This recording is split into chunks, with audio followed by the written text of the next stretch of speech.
Hammaga assalomu alaykum, avto prestij obunachilari. Bugungi obzorimizda Dongfeng Pai 008 avtomobilini olti o'rindiqli emas, 5 o'rindiqli haqida bo'lib o'tadi. Xo'p, avtomobilimiz qo'riga apelsin rang salon bo'ladi. Также avtomobilimizda Michelin ballonlar taqilgan 21 diskalar, eshik ochqish nimalari knopочный bo'ladi. Max'larda richak bo'ladi. Bunda endi knopочный chiqqan, Max'da bordoviy bo'ladi. Bunda endi apelsin qilib chiqargan, как mana shu lilaga o'xshatib.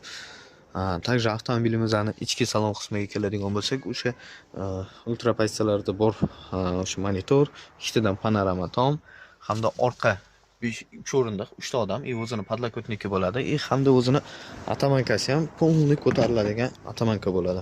Ko'rsanglar bo'ladi do'stlar. Полный ko'tarib, orqani splashnoy spalniy qilib qo'ysa ham bo'ladi.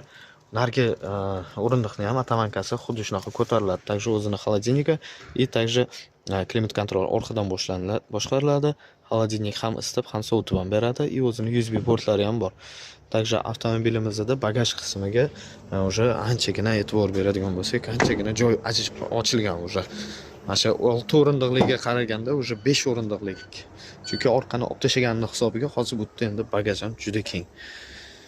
Do'stlar, agar kimga mana shu 6 o'rindiqdan уже zerikkan yoki 6 o'rindiq umuman просто kerak bo'lmaganda mashinani video qilish uchun masalan 5 o'rindiqligidan ham bor. Bemalol kelib avtosalonga mashinalarni ko'rib xarid qilsangiz bo'ladi. Hozirda наличиеda mashinalarimiz ham bor.